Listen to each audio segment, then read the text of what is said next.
Hello viewers, I hope you all are doing great. तो आज हम लोग डिस्कस करने वाले फ्रिक्शन के ऊपर कुछ न्यूमेरिकल्स। फ्रिक्शन के ऊपर जो भी कॉन्सेप्ट्स है ना, मैंने वो सारे प्रीवियस वीडियो में बता दिए थे। उसका लिंक आपको डिस्क्रिप्शन बॉक्स में मिल जाएगा। To be precise, static friction के बारे में, रोलिंग फ्रिक्शन आगे कवर करूँगा। तो जो वो वीडियो देखा नहीं है, पहले जाओ उसको देख लो, उसके बाद यहाँ आओ, ठीक है? तो आपको अच्छे से समझ में आएगा। तो अगर वो वीडियो आपने देख लिया है तो ठीक है, स्टार्ट करते हैं।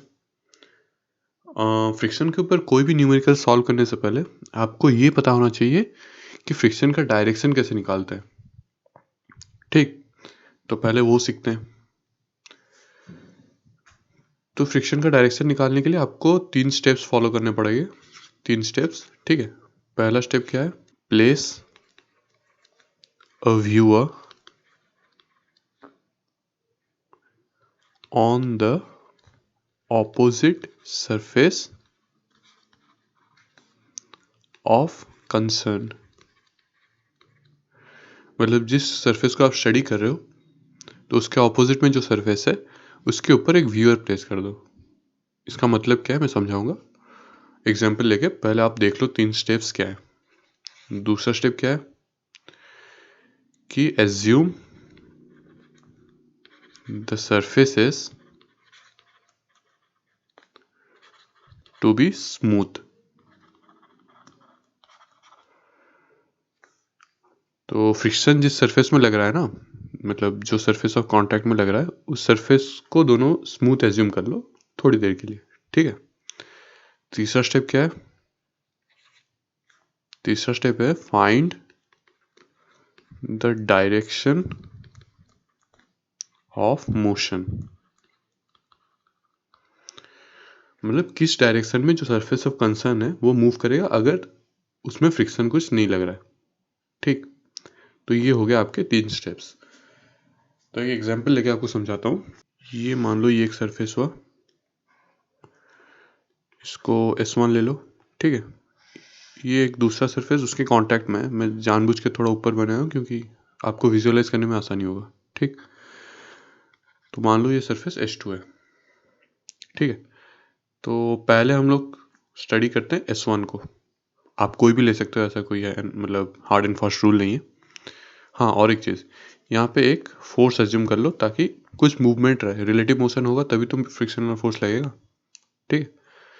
तो बस यहाँ पे एक फोर्स लगा दिया अपन ने। तो अभी हमको स्टडी करना है कि S1 और S2 के ऊपर फ्रिक्शनल फोर्स कैसे, मतलब किस डायरेक्शन में लग रहा है, ठीक है। तो सरफेस ऑफ कंसर्न कौन सा है? S1। तो उसके ऊपर पहला स्टेप क्या है? Place a viewer on the opposite surface of concern. मतलब ये सरफेस ऑफ कंसर्न हो गया, तो इसका ऑपोजिट में कौन सा सरफेस है? H2। तो यहाँ पे एक व्यूअर प्लेस कर देते हैं। तो ये एक व्यूअर हो गया, ठीक है। तो इसके पर्सपेक्टिव में हम लोग पूरा इस मतलब सिनेरियो को स्टडी करेंगे। दूसरा स्टेप क्या है? ये पहला स्टेप हो गया। दूसरा स्टेप क्या है? Assume the surfaces to be smooth. मतलब ये जो रफ सरफेस है ना, इसको एज्यूम कर लो कि ये स्मूथ है। तो ये अपना दूसरा पॉइंट हो गया। तीसरा स्टेप क्या है? Find the direction of motion. हमको मोशन का डायरेक्शन निकालना है। कौन सा? जो सरफेस ऑफ कंसर्न है, मतलब S1 का डायरेक्शन निकालना है। तो खुद ही देखो, इस व्यूअर के हिसाब से अगर ये सरफेस स्मूथ है, कोई फ्रिक्शन नहीं लग रहा है, तो S1 किस डायरेक्शन में मूव करेगा? जिस डायरेक्शन में उसका नेट फोर्स, मतलब नॉन जीरो नेट फोर्स लग रहा है। कौन सा डायरेक्शन है वो? राइटवर्ड। तो S1 जो है राइटवर्ड मूव करेगा। तो ये हो गया आपका डायरेक्शन ऑफ मोशन, ठीक है। तो ये अपना 3 स्टेप्स हो गए। अभी फ्रिक्शनल फोर्स कौन सा डायरेक्शन में लग रहा है? तो ये चीज़ ध्यान रखो कि आपका डायरेक्ट, ये तीनों स्टेप फॉलो करने के बाद जो भी आपका डायरेक्शन ऑफ मोशन आएगा ना, तो फ्रिक्शनल फोर्स लगेगा opposite to direction of motion. जो भी आपका डायरेक्शन ऑफ मोशन निकला होगा उसके ऑपोजिट में फ्रिक्शनल फोर्स लगा दो। तो S1 के ऊपर फ्रिक्शनल फोर्स किस डायरेक्शन में लगेगा? लेफ्टवर्ड। क्यों? क्योंकि S1 राइटवर्ड मूव कर रहा है। समझ में आ रहा है? तो बस ये हमने S1 को स्टडी किया। अभी S2 को देखते हैं।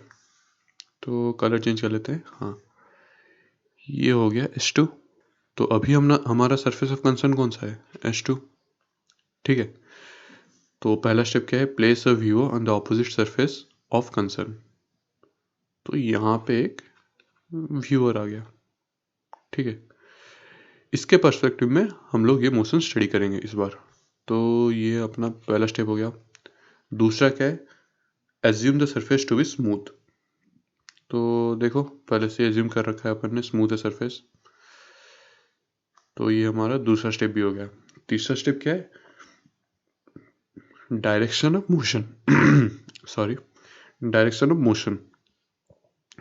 तो H2 सरफेस ऑफ कंसर्न है, तो ये व्यूअर के हिसाब से, ये ग्रीन कलर का आदमी है ना, इसके हिसाब से ये H2 कैसे मूव करेगा? देखो खुद ही देखो, ये जो आदमी है वो F फोर्स की वजह से राइटवर्ड मूव कर रहा है, ठीक। तो मान लो ये S1 एक ट्रेन है, ठीक है, और H2 जो है वो एक पेड़ है। तो आप अगर ट्रेन के अंदर बैठे हो, आप बाहर देखोगे विंडो के थ्रू से, तो आपको क्या दिखेगा? आप आगे जा रहे हो या पेड़ पौधे सब पीछे जा रहे हैं? जाहिर सी बात है आपको ये लगेगा कि आप स्टैटिक हो और जो भी पेड़ पौधे पत्थर जो भी है वो पीछे जा रहे हैं। तो वैसे ही ये जो ग्रीन कलर का आदमी है उसको क्या लगेगा? वो खुद ही राइटवर्ड मूव कर रहा है, तो इसीलिए उसको लगेगा कि ये जो H2 सरफेस है ना वो लेफ्टवर्ड मूव कर रहा है। तो ये हो गया डायरेक्शन ऑफ मोशन,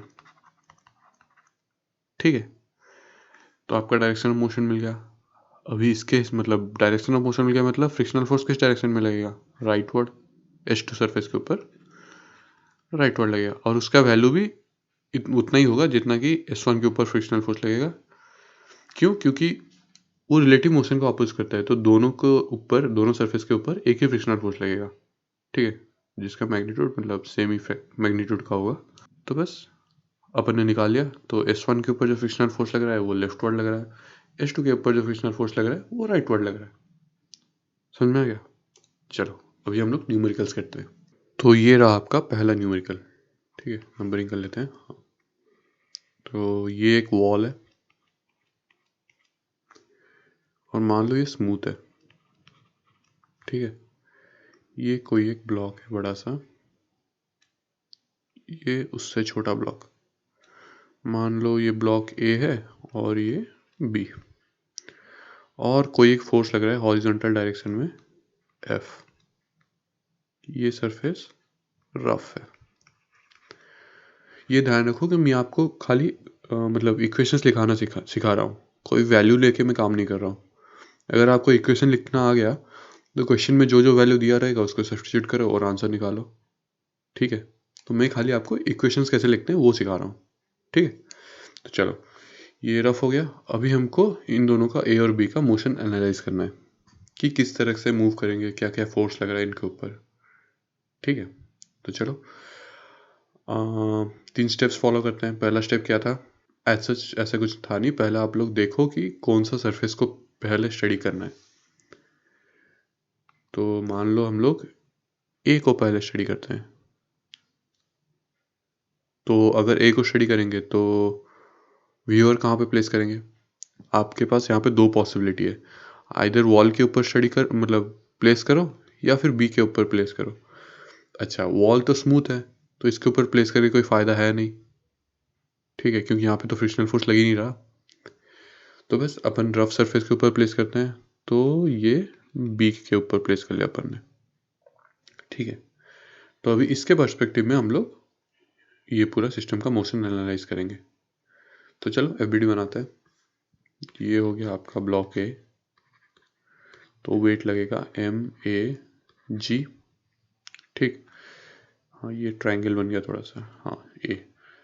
उसके बाद एक नॉर्मल रिएक्शन लगेगा वॉल के तरफ से NW। एक नॉर्मल रिएक्शन लगेगा B के सरफेस की तरफ से, क्योंकि A और B भी कांटेक्ट में है ना, तो NAB, ठीक है। अरे यार मेरे A बार बार ट्रायंगल क्यों बन रहा है क्या? हाँ ठीक। चलो अभी ये हो गया। अभी हम लोग एज्यूम क्या करना है, दिख ही रहा है, अगर ये ब्लॉक मूव करेगा तो किस डायरेक्शन में मूव करेगा? ऑब्वियस सी बात है डाउनवर्ड। तो एक एक्सीलरेशन मान लो डाउनवर्ड डायरेक्शन में A। ये बन गया ए का FBD, ठीक है। हाँ, दूसरी मतलब तीनों स्टेप फॉलो करके हमने ये FBD बना दिया। अभी दूसरा काम क्या है, बी को सिस्टम ऑफ कंसर्न ले लेते हैं। अभी हो गया आपका बी का बारी, तो व्यूअर कहाँ पे होगा, ए के ऊपर, तो ये व्यूअर हो गया। अभी बी का FBD बनाते हैं। ये हो गया आपका बी, इधर जाएगा MBG, ठीक है। फिर बी के ऊपर क्या क्या फोर्स लग रहा है, एक normal reaction due to a surface, तो वो कितना होगा NAB। अरे यार फिर से ट्रायंगल बन गया, अरे छोड़ो और एक फोर्स लगेगा लेफ्टवर्ड F, ठीक है। अभी अगर हम लोग ये ए और बी सरफेस को स्मूथ एज्यूम किए, अगर स्मूथ एज्यूम कर रहे हैं तो इसका मतलब बी किस डायरेक्शन में मूव करेगा, डाउनवर्ड डायरेक्शन। तो बस उसका एक एक्सीलरेशन मान लो, डाउनवर्ड डायरेक्शन AB, ठीक है। तो FBD बन गया। अब इक्वेशंस लिखते हैं। ए ब्लॉक के ऊपर क्या क्या आ रहे हैं, मतलब इक्वेशंस क्या क्या बन रहे हैं। पहले हॉरिजॉन्टल डायरेक्शन देखते हैं। हॉरिजॉन्टल डायरेक्शन में कुछ मूवमेंट नहीं हो रहा है, तो इसका मतलब वो इक्विलिब्रियम है। इसका मतलब NAB इक्वल्स NW, ठीक है। हाँ, ये बात याद रखना कि इनके ऊपर एक फोर्स मिसिंग है। क्या है वो फ्रिक्शनल फोर्स है। उसका डायरेक्शन अपन लोग पता नहीं किए अभी तक, वो पता करेंगे। चलो पहले पता कर लेते हैं। तो अगर हम लोग ये ब्लू कलर का व्यूअर उसके हिसाब से देखें तो ए किस डायरेक्शन में मूव करेगा, डाउनवर्ड। इसका मतलब फ्रिक्शनल फोर्स कौन से डायरेक्शन में लग रहा है उसके ऊपर, अपवर्ड। तो ये लग गया एक फ्रिक्शनल फोर्स, ठीक। वैसे ही ये मतलब जो व्यूअर रेड कलर का व्यूअर है उसके हिसाब से बी को स्टडी करते हैं। तो अगर ये सरफेस स्मूथ होता तो बी किस डायरेक्शन में मूव करता, डाउनवर्ड। तो फ्रिक्शनल फोर्स कौन से डायरेक्शन में लगेगा, वही अपवर्ड। तो बस इसके ऊपर भी फ्रिक्शनल फोर्स लग रहा है अपवर्ड, ठीक। तो अपन ने फ्रिक्शनल फोर्स भी लगा लिया बस। हाँ, तो NAB is equal to NW horizontal direction में। ये हो गया आपका हॉरिजॉन्टल डायरेक्शन का इक्वेशन। दूसरा इक्वेशन क्या होगा जो कि वर्टिकल डायरेक्शन में होगा, तो वो क्या होगा, हमने एक्सीलरेशन डाउनवर्ड एज्यूम किया है, ठीक है। तो अगर एक्सीलरेशन डाउनवर्ड है तो इक्वेशन क्या बन रहा है, MAG minus frictional force equals MA into AA, ठीक। तो ये दो सेट हो गया इक्वेशन ब्लॉक ए के लिए। अभी बी के लिए लिखते हैं। बी के लिए हॉरिजॉन्टल डायरेक्शन में क्या होगा, F is equal to NAB, ठीक है। और वर्टिकल डायरेक्शन में क्या होगा, MBG minus frictional force equals MB times AB, ठीक है।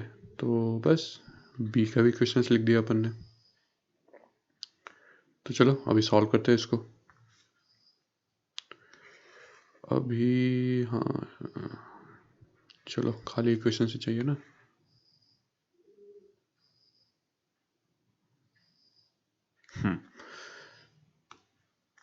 तो एक चीज़ यहाँ पे ध्यान रखो कि NAB इक्वल टू NW और F is equal to NAB। इसका मतलब क्या है, NAB equals NW equals F, ठीक है।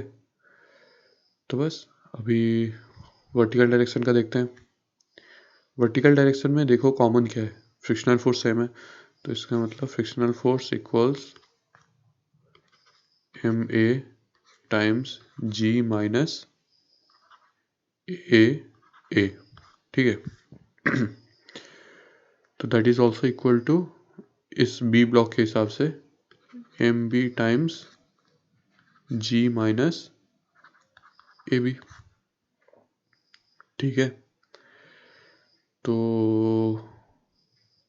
फिर क्या, NAW is equal to NAB is equal to F।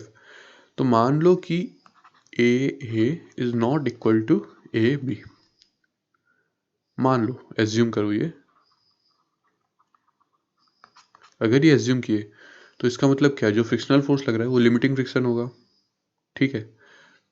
तो ब्लॉक ए के ऊपर लिमिटिंग फ्रिक्शन कितना लगेगा, ए के ऊपर, ये थोड़ा ऊपर कर लेते हैं, तो ए के ऊपर लिमिटिंग फ्रिक्शन कितना लगेगा, F F L equals mu times, बोलो नॉर्मल एक्शन कितना लग रहा है, ये देखो फिगर देखो पहले, ए के ऊपर normal reaction, net normal reaction क्या लग रहा है, N W minus N A B, ठीक है, I mean N A B minus N W, तो mu times N A B minus N W. अब पहले आप ये इक्वेशन देखो, ठीक है, दिख रहा है कैमरा में, आ रहा है, हाँ आ रहा है। तो बस ये इक्वेशन देखो, N A B equal to N W, तो इसका मतलब क्या है, ये वैल्यू क्या है, ज़ीरो, तो ये ज़ीरो हो गया। तो ए के ऊपर फ्रिक्शनल फोर्स कितना लग रहा है, ज़ीरो, ठीक। अब बी का स्टडी करते हैं अपन, बी, तो फ्रिक्शनल फोर्स उसका लिमिटिंग कितना होगा, बताओ। अच्छा, आप इस तरीके से भी सोच सकते हो कि अगर ए के ऊपर जो फ्रिक्शनल फोर्स लग रहा है वो ज़ीरो है, तो बी के ऊपर जो लगेगा वो भी ज़ीरो ही होगा, क्योंकि वही दोनों सरफेस को हम लोग स्टडी कर रहे हैं, वही दोनों सरफेस कांटेक्ट में। आप ऐसे भी सोच सकते हो, मैं आपको जनरल तरीका बता देता हूँ कि ये एफ एफ हो गया, तो इस एफ एल हो गया लिमिटिंग फ्रिक्शनल फोर्स, तो उसका क्या होगा, mu times net normal action on B कितना है, ये देखो बी का है जो ये कहाँ गया पॉइंटर, हाँ ये देखो ये बी है ना, तो इसके ऊपर नेट नॉर्मल एक्शन कौन सा लग रहा है, F minus N A B, ठीक है। तो mu times F minus N A B, ठीक है।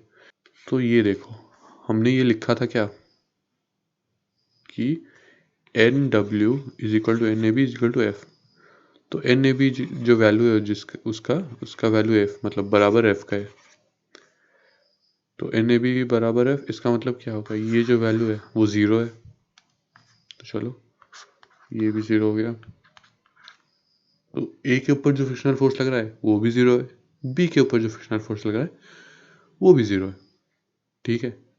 तो लिमिटिंग फ्रिक्शन अगर ज़ीरो है तो इसका मतलब क्या, जो फ्रिक्शनल फोर्स लग रहा है वो भी ज़ीरो है, क्योंकि लिमिटिंग फ्रिक्शन से ज़्यादा तो फ्रिक्शनल फोर्स नहीं जा सकता, और नेगेटिव में भी नहीं जा सकता, समझ में आ रहा है। तो बस अपना फ्रिक्शनल फोर्स निकल गया जो कि ज़ीरो है, तो इसका मतलब क्या है, वो दोनों ब्लॉक फ्री फॉल कर रहे हैं, ठीक है। तो जो एक्सीलरेशन है A B equals A equals G, block A and B, I mean A and B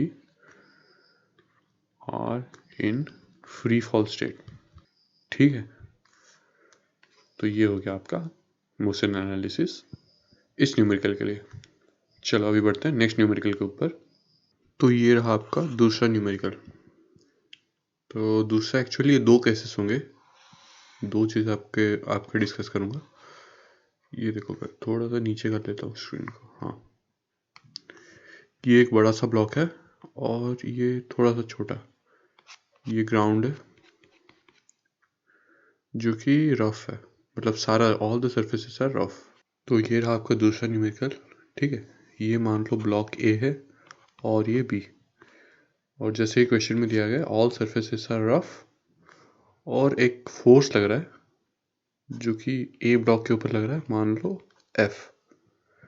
अभी हम लोग इसका मोशन एनालिसिस करते हैं और फ्रिक्शन कौन से डायरेक्शन में लग रहा है वो निकालते हैं, ठीक है।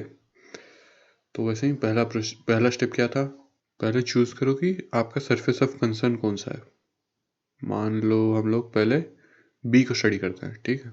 तो बी के हिसाब से व्यूअर कहाँ पे प्लेस करना है, ए के ऊपर। दूसरा स्टेप क्या था, एज्यूम करो कि सरफेस स्मूथ है, मान लो ये सरफेस स्मूथ। अच्छा, आप ऑपोजिट सरफेस का मतलब खाली बी नहीं, ये ग्राउंड भी है, पर ये ग्राउंड को कोई लेने का मतलब है नहीं, क्योंकि ये हमेशा रेस्ट में ही रहता है, ठीक है। तो इसके पर्सपेक्टिव में देखने का कोई मतलब नहीं है। तो फिर खाली अपन लोग ए और बी को स्टडी करते हैं। लास्ट में मैं बता दूंगा कि ग्राउंड के ऊपर ग्राउंड के पर्सपेक्टिव में फोर्स ए के ऊपर किस डायरेक्शन में लग रहा है, फोर्स यानी फ्रिक्शनल फोर्स। ठीक है, तो पहले ये दो सरफेस को देखते हैं। तो बस सिस्टम ऑफ कंसर्न बी हो गया, व्यूअर हो गया ए के ऊपर, और स्मूथ भी हो गया। तो दो स्टेप हो गए। तीसरा स्टेप क्या है, डायरेक्शन ऑफ मोशन। तो बी किस डायरेक्शन में मूव करेगा। ये जो व्यूअर ए है इसके ऊपर फोर्स कहाँ पे लग रहा है, राइटवर्ड लग रहा है कि नहीं। तो अगर ए राइटवर्ड मूव कर रहा है तो इसका मतलब ये व्यूअर को क्या लगेगा, बी पीछे मूव कर रहा है। तो ये हो गया डायरेक्शन ऑफ मोशन, ठीक है, बी का। तो डायरेक्शन ऑफ मोशन अगर इस डायरेक्शन में हो गया तो फ्रिक्शनल फोर्स कहाँ लग रहा है, leftward, I mean right side. ठीक है, तो opposite to direction of motion ये लग गया फ्रिक्शनल फोर्स। बस अभी हम लोग एनालाइज करते हैं ए को। तो अभी ए की बारी। तो व्यूअर कहाँ प्लेस होगा, बी के ऊपर। तो मान लो ये व्यूअर आ गया बी के ऊपर, ये भी हो गया। और हमने सरफेस स्मूथ पहले से एज्यूम कर रखा है, ठीक है। तो व्यूअर जो बी है, बी के ऊपर जो व्यूअर होगा वो क्या देखेगा कि फोर्स राइटवर्ड लग रहा है और इसका मोशन भी राइटवर्ड होगा। तो मतलब डायरेक्शन ऑफ मोशन क्या हुआ, ये वाला हो गया डायरेक्शन ऑफ मोशन, ठीक है। तो फ्रिक्शनल फोर्स किस डायरेक्शन में लगेगा, ऑब्वियस सी बात है लेफ्टवर्ड। ये लग गया फ्रिक्शनल फोर्स, ठीक है। अच्छा अब देखो कि ग्राउंड के ऊपर कैसे ग्राउंड कैसे फ्रिक्शनल फोर्स लगाएगा ए के ऊपर, ठीक है, क्योंकि बी के ऊपर तो कोई कांटेक्ट है नहीं, तो फ्रिक्शनल फोर्स ग्राउंड बी के ऊपर लगाएगा नहीं। अभी खाली ए के ऊपर ही फोर्स को लगा रहा है, ठीक है। तो किस डायरेक्शन में लगाएगा देखते हैं। तो अभी अगर हम लोग ग्राउंड के रिस्पेक्ट में स्टडी करें ए को, तो अब हमारा सरफेस ऑफ कंसर्न कौन सा हो गया, ए। तो ये हो गया सरफेस ऑफ कंसर्न। तो व्यूअर कहाँ पे प्लेस करना है, ग्राउंड के ऊपर। तो ये हो गया आपका व्यूअर। अच्छा मान लो ये सरफेस स्मूथ है। अगर ये सरफेस स्मूथ है तो ए किस डायरेक्शन में मूव करेगा, राइटवर्ड। क्यों, क्योंकि फोर्स तो राइटवर्ड लग रहा है कि नहीं। तो ए किस डायरेक्शन में मूव करेगा अगर ग्राउंड स्मूथ होगा, तो राइटवर्ड। तो फ्रिक्शनल फोर्स किस डायरेक्शन में लगेगा, लेफ्टवर्ड। तो ये, अरे यार ये हैंग क्यों होता है ये सिस्टम। हाँ ये फ्रिक्शनल फोर्स ग्राउंड के वजह से, ठीक है। तो बस अपन ने सारा फ्रिक्शनल फोर्स का डायरेक्शन निकाल लिया। अब थोड़ा अच्छे से इसको क्लीनली ड्रॉ कर लेते हैं। ये हो गया ब्लॉक ए, ये ग्राउंड हो गया, ये ब्लॉक ए, ये ब्लॉक बी, ठीक। तो अभी फ्रिक्शनल फोर्स का डायरेक्शन दिखा देते हैं। बी के ऊपर फ्रिक्शनल फोर्स लग रहा है राइटवर्ड, ठीक। ए के ऊपर बी के वजह से कहाँ पे कौन सा डायरेक्शन में लग रहा है, लेफ्टवर्ड। और ग्राउंड के वजह से ए के ऊपर कौन सा डायरेक्शन में फ्रिक्शनल फोर्स लग रहा है, वही लेफ्टवर्ड, जिसको एफ एफ जी बोलते हैं अपन, जो भी है डिनोट करते हैं। तो बस ये हो गया आपका फ्रिक्शनल फोर्स का डायरेक्शन। अभी बढ़ते हैं तीसरे न्यूमेरिकल के ऊपर, जो कि एग्जैक्टली इसी पैटर्न है, बस थोड़ा सा चेंज है उसमें। अभी तीसरा न्यूमेरिकल, ये वैसे ही एक ग्राउंड ग्राउंड तो ग्राउंड ही होता है। तो ये ग्राउंड है और ये ब्लॉक हो गया, इसके ऊपर दूसरा ब्लॉक, ठीक है। इसको मान लो ए, ये मान लो बी। हाँ ये जो ग्राउंड है वो स्मूथ है और ये जो है ये रफ है, ठीक। फोर्स कौन से डायरेक्शन में लग रहा है, एफ। तो ये सेकंड न्यूमेरिकल के जैसा ही है सब कुछ, बस डिफरेंस क्या है, ये स्मूथ है, ग्राउंड जो है वो स्मूथ है, ठीक है। तो बस स्टार्ट कर लेते हैं। पहला स्टेप क्या है, पहला स्टेप है सिस्टम ऑफ कंसर्न। पहले अपन लोग बी को ले लेते हैं। तो व्यूअर कहाँ गया, ए के ऊपर, ठीक है। दूसरा स्टेप क्या था, स्मूथ एज्यूम करो, ये हो गया स्मूथ, ठीक। उसके बाद क्या था, उसके बाद ये कि डायरेक्शन ऑफ मोशन निकालो।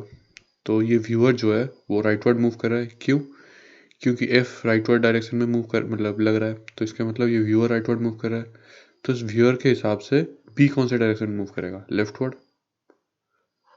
तो ये हो गया डायरेक्शन ऑफ मोशन। तो फ्रिक्शनल फोर्स कौन से डायरेक्शन में लगेगा? राइटवर्ड, ऑब्वियस सी बात है। तो फ्रिक्शनल फोर्स लग गया राइटवर्ड, ठीक है। तो अब ए की बारी।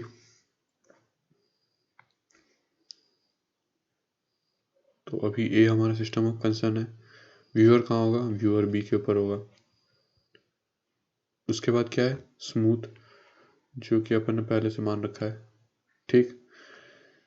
तो डायरेक्शन ऑफ मोशन क्या होगा? ऑब्वियस सी बात है, राइटवर्ड अगर फोर्स लग रहा है तो ए भी राइटवर्ड ही मूव करेगा। तो डायरेक्शन ऑफ मोशन क्या होगा? राइटवर्ड। तो ये हो गया डायरेक्शन ऑफ मोशन, ठीक है। तो फ्रिक्शनल फोर्स कौन से डायरेक्शन में लगा? लेफ्टवर्ड, फ्रिक्शनल फोर्स, ठीक। अभी ग्राउंड तो कोई फ्रिक्शनल फोर्स लगेगा नहीं क्योंकि स्मूथ हमने दे रखा है, तो बस सारा मिल गया। बस ये तीसरा हो गया आपका न्यूमेरिकल, मतलब तीसरा न्यूमेरिकल हो गया। अब नेक्स्ट मूव करते हैं चौथा न्यूमेरिकल के ऊपर। अभी चौथा न्यूमेरिकल, ये फोर्थ न्यूमेरिकल हो गया। ये कोई एक लाइन है, मतलब लाइन के ग्राउंड ही है, ठीक है। तो ये ग्राउंड हो गया, थोड़ा नीचे कर लेते हैं, हाँ ये ग्राउंड हुआ। वैसे ही ब्लॉक का अरेंजमेंट वही है, ये ब्लॉक ए, ये ब्लॉक बी, और ये स्मूथ है सरफेस, आई मीन ग्राउंड, और ये जो इन दोनों के बीच में जो सरफेस है वो रफ है, ठीक। और फोर्स इस बार बी के ऊपर लग रहा है। तो बस स्टार्ट हो जाते हैं। पहला स्टेप, सिस्टम ऑफ कंसर्न, मान लो बी। व्यूअर कहाँ पे होगा? ए के ऊपर। दूसरा स्टेप क्या था? स्मूथ एज्यूम करो, हो गया। फिर क्या था? Direction of motion. अगर ये सरफेस स्मूथ हुआ, फोर्स लग रहा है राइटवर्ड, तो डायरेक्शन ऑफ मोशन ऑब्वियस सी बात है राइटवर्ड होगा। तो ये हो गया डायरेक्शन ऑफ मोशन, ठीक। अभी फ्रिक्शनल फोर्स कौन से डायरेक्शन में लगेगा? लेफ्टवर्ड। ये हो गया फ्रिक्शनल फोर्स, ठीक है। अभी नेक्स्ट ए को स्टडी करते हैं। अब ए, तो व्यूअर कहाँ होगा? बी के ऊपर। अच्छा, बी क्या कर रहा है? बी राइटवर्ड मूव कर रहा है, तो बी को क्या लगेगा? ए कौन से डायरेक्शन में मूव कर रहा है? लेफ्टवर्ड। देखो दूसरा स्टेप में स्किप कर रहा हूँ क्योंकि स्मूथ पहले से एज्यूम कर रखा है। तो बी के हिसाब से ए कैसे मूव कर रहा है? लेफ्टवर्ड। ये हो गया डायरेक्शन ऑफ मोशन। तो बस फ्रिक्शनल फोर्स कौन से डायरेक्शन में लग रहा है? ये हो गया फ्रिक्शनल फोर्स, ठीक है। और ग्राउंड तो फ्रिक्शन नहीं लगा रहा है क्योंकि वो स्मूथ है। बस प्रॉब्लम सॉल्व।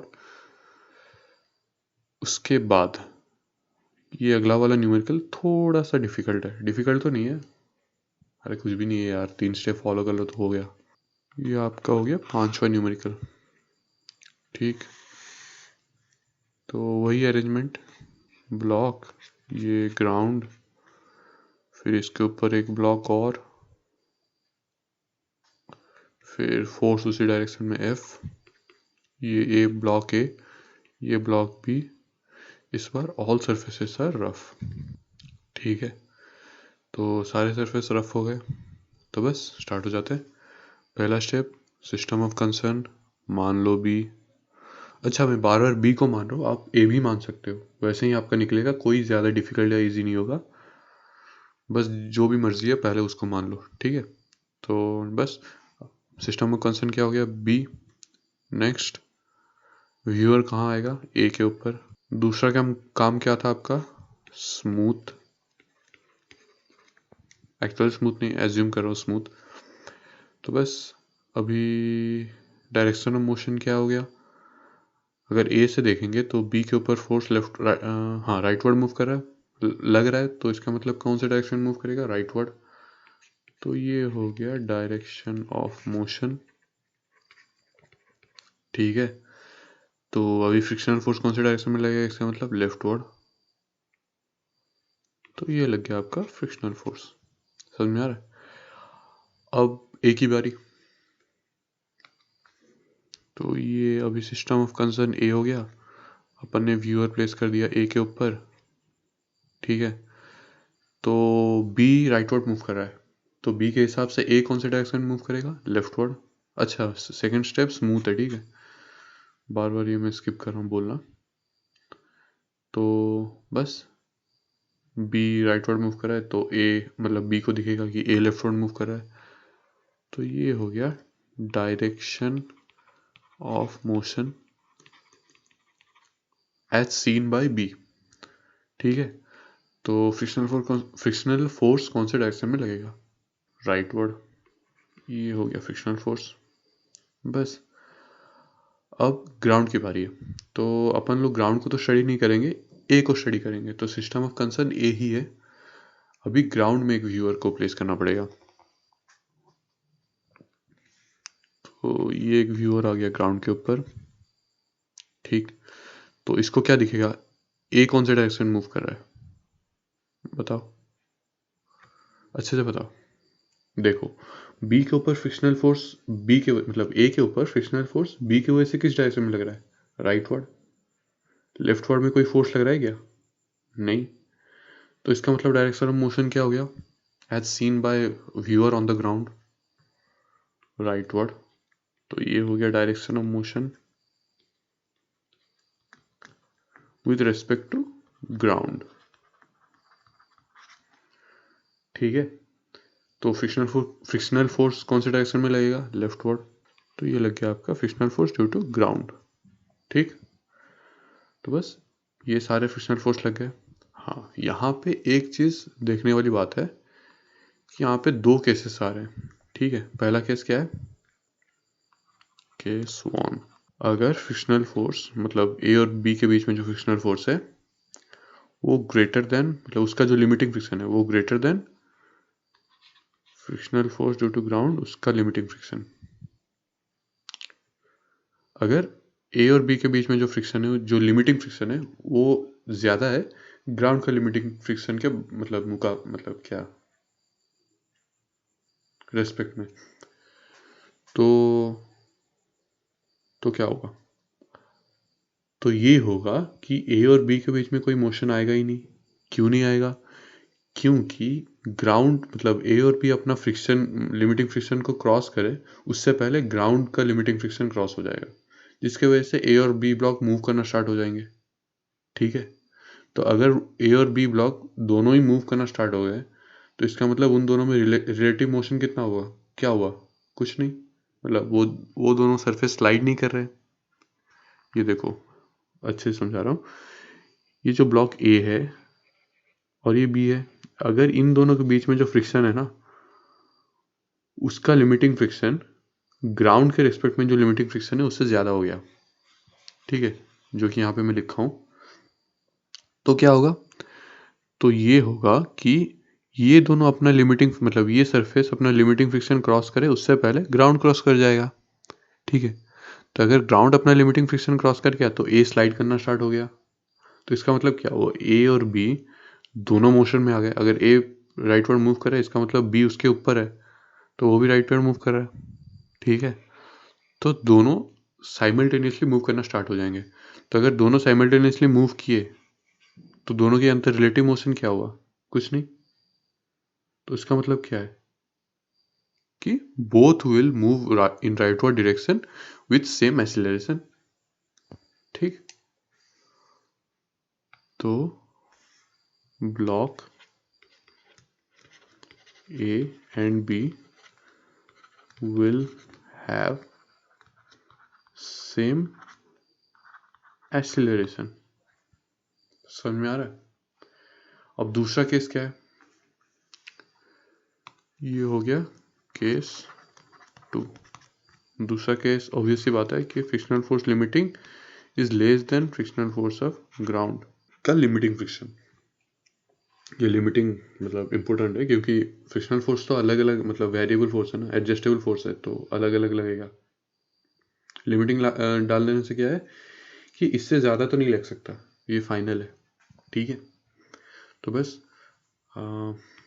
ये जो सरफेस ए और बी में जो सरफेस है उससे ज़्यादा लिमिटिंग मतलब लिमिटिंग फ्रिक्शन का वैल्यू ग्राउंड का हो गया। तो इसका मतलब क्या है, ये बी स्लाइड कर मतलब पहले ग्राउंड से पहले ही लिमिटिंग फ्रिक्शन अप्रोच कर लेगा। इसका मतलब बी ए से पहले मूवमेंट में आ जाएगा। तो ए तो कहीं मूवमेंट में आ ही नहीं रहा। समझ में आ रहा है? अच्छे से सोचो, अगर बी का लिमिटिंग फ्रिक्शन ए और बी जो सरफेस है, ये सरफेस जो है ना, इसका लिमिटिंग फ्रिक्शन ग्राउंड के लिमिटिंग फ्रिक्शन से पहले आ गया, तो इसका मतलब क्या है, बी पहले मूव करना स्टार्ट हो गया। ठीक है, तो अगर बी पहले मूव करना स्टार्ट हो गया तो इसका मतलब जो लिमिटिंग फ्रिक्शन है ग्राउंड का, उससे कम ही फोर्स लग रहा है ए के ऊपर। समझ में आ रहा है? क्योंकि जो फ्रिक्शनल फोर्स एफ एफ है उसका लिमिटिंग फ्रिक्शन तो कम है ना एफ एफ ऑफ जी के मुकाबले। तो बस ए के ऊपर कभी एफ एफ जी का लिमिटिंग फ्रिक्शन लगा ही नहीं, तो इसका मतलब ए कभी मूव किया ही नहीं। ये बी ही मूव करते करते नीचे गिर जाएगा पर ए मूव नहीं करेगा। ठीक है, तो block A will always be at rest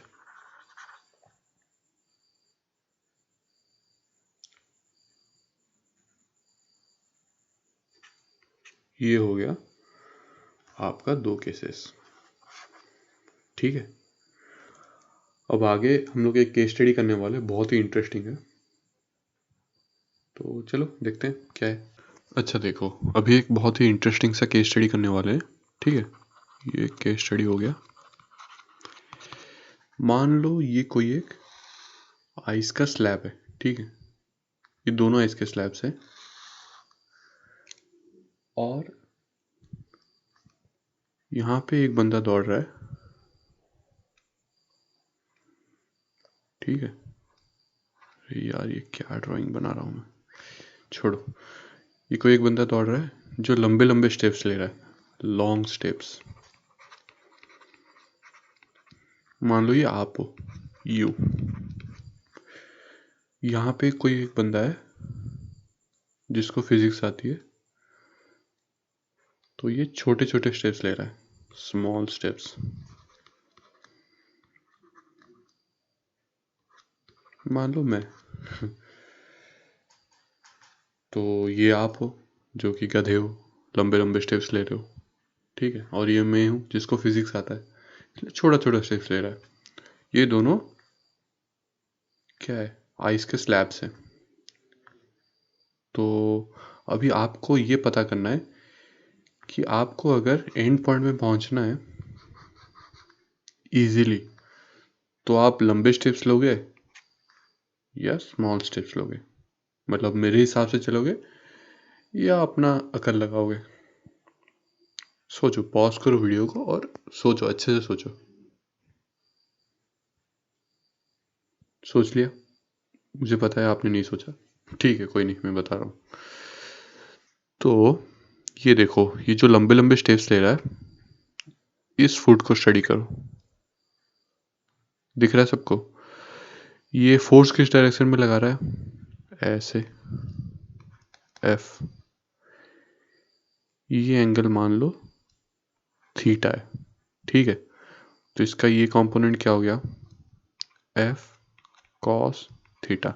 ये मान लो थीटा 1 है। ठीक है, तो एफ कॉस थीटा 1। समझ में आ रहा है? वर्टिकल कंपोनेंट नहीं ले रहा हूँ मैं क्योंकि उसका ज़रूरत नहीं है, बताऊंगा कैसे। ये देखो, ये मैं हूँ। ठीक, मैं एक फोर्स लगा रहा हूँ ग्राउंड के डायरेक्ट मतलब ये डायरेक्शन में। मान लो सेम एफ, आपका और मेरा वेट बराबर है, फोर्स दोनों सेम ही लगा रहे हैं। मान लो ये थीटा 2 हो गया, तो इस डायरेक्शन में कितना फोर्स लग रहा है, एफ कॉस थीटा 2। यार ये सिस्टम हैंग क्यों होता है, परेशान करके रखा हुआ है। छोड़ो, एफ कॉस थीटा टू।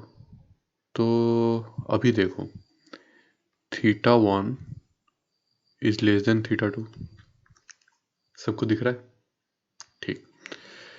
अच्छा, हम लोग अगर कॉस का ग्राफ देखेंगे, जो कि कॉस का ग्राफ जिसको भी याद है, तो देखो उसका ग्राफ कुछ ऐसे होता है। अगर याद नहीं है तो मेरी बात मान लो, ठीक है। तो ये आपका कॉस का ग्राफ हो गया। तो यहाँ पर देखो, दोनों जो एंगल्स है ना, वो एक्यूट एंगल है, मतलब लेस देन 90 डिग्री है, ठीक है। और कॉस का ग्राफ क्या है बताओ?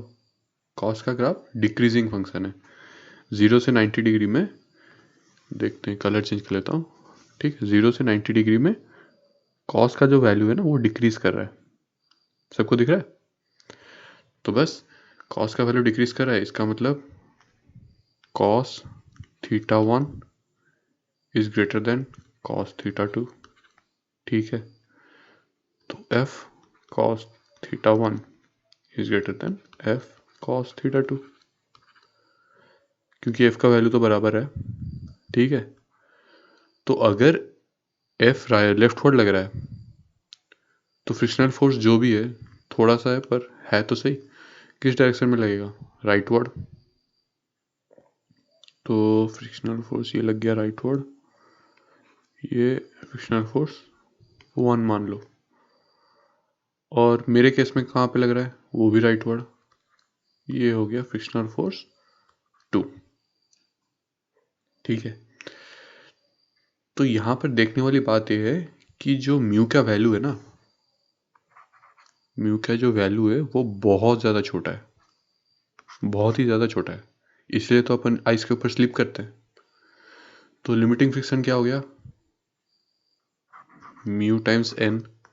एन क्या है? दोनों के केस में बराबर है। क्यों? क्योंकि दोनों का वेट सेम है, मैंने बोला था, ठीक है। तो नॉर्मल रिएक्शन सेम हो गया।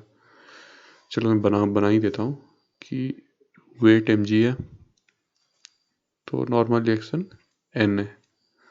उसके हिसाब से मेरे केस में भी वेट एम जी और नॉर्मल रिएक्शन एन।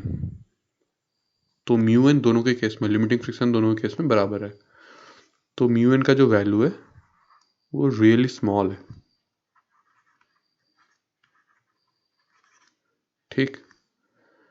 तो अगर म्यू एन का वैल्यू स्मॉल हो गया, तो हमको क्या देखना है? हमको म्यू एन का वैल्यू क्रॉस नहीं करना है, ठीक है। अगर म्यू एन का वैल्यू क्रॉस कर लिया अपन, तो स्लिप करने लग जाएंगे और आगे मूव नहीं कर पाएंगे।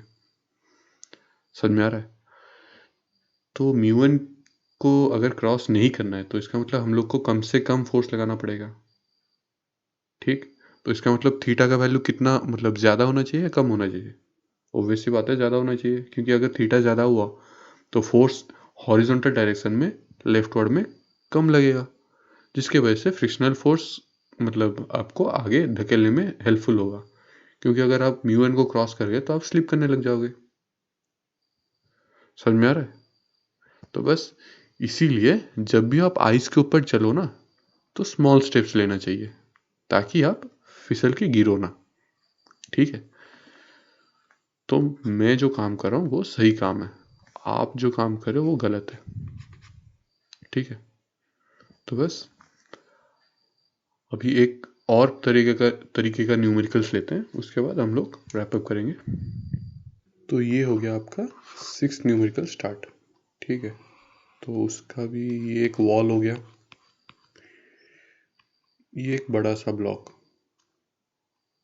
ये थोड़ा सा छोटा, ये मान लो ब्लॉक ए, ये ब्लॉक बी, और ये फोर्स लग रहा है एफ, ठीक है।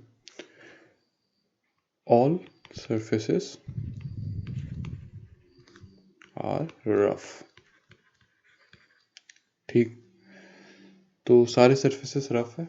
अभी निकालते हैं डायरेक्शन ऑफ फ्रिक्शन। वही 3 स्टेप्स। पहला, मान लो बी हो गया आपका सिस्टम ऑफ कंसर्न, तो व्यूअर खड़ा हो गया ए के ऊपर, ठीक। तो अभी वो बी को स्टडी कर रहा है, समझ में आ रहा है? तो दूसरा स्टेप क्या था? दूसरा स्टेप था कि ये जो कॉन्टैक्ट सरफेस है इसको स्मूथ एज्यूम करो, ठीक है, तो ये स्मूथ हो गया। इसका मतलब बी कौन से डायरेक्शन में मूव करेगा? जाहिर सी बात है, बी का डाउनवर्ड डायरेक्शन में वेट लग रहा है, हॉरिजॉन्टल डायरेक्शन में सब बैलेंस्ड है, तो बी डाउनवर्ड मूव करेगा। तो ये हो गया डायरेक्शन ऑफ मोशन। तो अगर ये डाउनवर्ड डायरेक्शन में मूव कर रहा है, इसका मतलब फोर्स किस डायरेक्शन, फ्रिक्शनल फोर्स इसका किस डायरेक्शन में लगेगा? सोचो, upward direction, opposite to the direction of motion. तो ये लग गया आपका फ्रिक्शनल फोर्स। ठीक है, तो बस अभी ए को स्टडी करते हैं। तो ए हो गया सिस्टम ऑफ कंसर्न। ठीक है, तो व्यूअर कहाँ प्लेस करना है? बी के ऊपर। तो अब देखो, बी जो है ना, वो कौन से डायरेक्शन में मूव कर रहा है? डाउनवर्ड। और क्या है, ये जो ए है ना, वो कौन से डायरेक्शन में मूव करेगा? वो भी डाउनवर्ड डायरेक्शन में मूव करेगा, पर यहाँ पे देखने वाली बात है कि बी के रेस्पेक्ट में कौन से डायरेक्शन में मूव करेगा। तो देखो, अपन ने क्या देखा, बी के ऊपर फ्रिक्शनल फोर्स कौन से डायरेक्शन में लग रहा है? अपवर्ड। तो इसका मतलब क्या है, ए ए के ऊपर कौन सा फोर्स लग रहा है? डाउनवर्ड, जो ए का वेट है। ठीक है, तो बी जो है वो ए से रिलेटिवली स्लो मूव कर रहा है। तो इसका मतलब क्या है, जो व्यूअर है ब्लू कलर का, उसको क्या लगेगा, ए डाउनवर्ड मूव कर रहा है बी से ज़्यादा तेज, तो उसको लगेगा कि वो रेस्ट में और ए डाउनवर्ड मूव कर रहा है। तो डायरेक्शन ऑफ मोशन क्या हो गया? अपवर्ड। ठीक है, तो अभी हम लोग एक और चीज़ देखना पड़ेगा हमको कि ये जो वॉल है ना, वो ए के ऊपर कौन से डायरेक्शन में फ्रिक्शनल फोर्स लगा रहा है। तभी तो आगे एनालिसिस करेंगे कि ए कौन से डायरेक्शन में मूव कर रहा है। ठीक है, तो पहले वॉल का देख लेते हैं क्या सीन है। तो अगर वॉल के ऊपर एक व्यूअर आ गया, तो वो क्या देखेगा, ए जो है वो नीचे मूव करने का ट्राई कर रहा है या फिर नीचे मूव कर रहा है। अगर ये इसको स्मूथ बोल दिए तो नीचे मूव कर रहा है, अगर स्मूथ एज्यूम किए तो नीचे मूव कर रहा है। इसका मतलब ये है कि डायरेक्शन ऑफ मोशन क्या हो गया, ये हो गया डायरेक्शन ऑफ मोशन। ठीक, तो फ्रिक्शनल फोर्स कौन से डायरेक्शन में लगेगा? अपवर्ड। तो वॉल के वजह से फ्रिक्शनल फोर्स लग गया अपवर्ड। समझ में आ रहा है? तो बस अब देखो, ए का जो वेट है उसके वजह से वो नीचे जा रहा है। ठीक, और जो फ्रिक्शनल फोर्स है वो उसको ऊपर खींच रहा है। समझ में आ रहा है? तो पर हमने ए और बी का जो सरफेस है उसको स्मूथ एज्यूम मतलब एज्यूम किया, तो इसका मतलब क्या है, ए और बी के बीच में कोई फ्रिक्शन नहीं लग रहा है।